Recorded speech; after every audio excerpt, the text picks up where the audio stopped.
আল্লামা ফুলতলি সাহেব কিবলা রহমতুল্লাহি আলাইহি উনার জীবনের অনেক আন্দোলনের খবর আপনারা অনেকেই জানেন কি না? এই সিলেটের একেবারে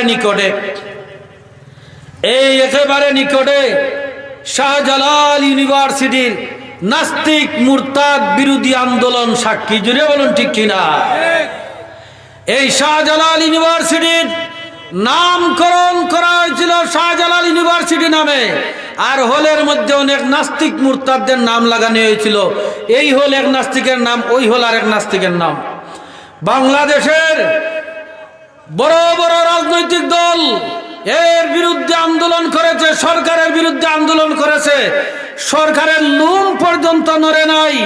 যেদিন সিলেট রেজিস্ট্রারি মাঠে আল্লামা ফুলতলি রহমতুল্লাহ আলাইহি হুঙ্কার ছেড়েছিলেন, আমি যদি খালি দিয়ে এই শাহজালাল ইউনিভার্সিটির হলের মধ্যে যে নাস্তিক মুরতাদদের নাম লাগানো হয়েছে খালি দিয়ে নাম মুছে দিতে পারবো, আমার বুকে দিয়ে গুলি চালানোর ক্ষমতা কোন প্রশাসনের নাই। জুড়ে বলুন ঠিক কিনা?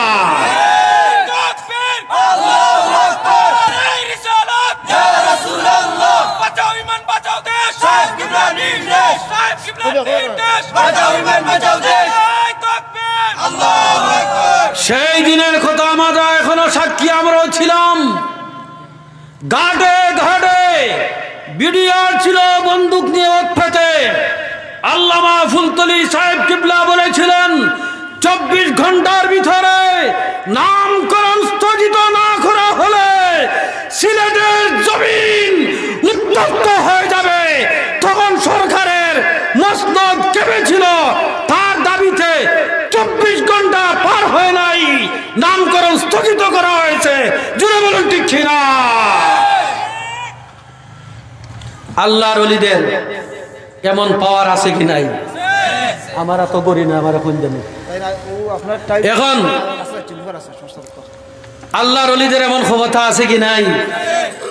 বাবারে, তুমি যদি আল্লাহর হয়ে যাও তাম পৃথিবী আল্লাহর হয়ে যাবে। তুমি যদি আল্লাহর হয়ে যাও মানুষকে ভয় করার প্রয়োজন নাই, মানুষ তোমাকে ভয় করবে। আল্লাহর হয়ে যাও তাম পৃথিবীর সব কিছু তোমার হয়ে যাবে। আল্লাহর ওলি ফুলতলি রহমতুল্লাহি আলাইহি ওনার জীবদ্দশা একটা ঘটনা আমি বলি। ওনার সাহেবজাদা 2 নম্বর সাহেবজাদা, উনি ফুলতলি কামিল মাদ্রাসার প্রিন্সিপাল আল্লামা নজমউদ্দিন সাহেব বলেছেন, উনি বলেছেন একবার ওনারা যখন চিল্লার মধ্যে গেলেন, গভীর জঙ্গলের মধ্যে গেলেন, উনিও ছিলেন।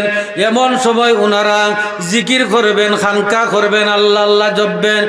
জঙ্গলের ভিতর থেকে বিরাট বড় একটা বাঘ চলে আসলো।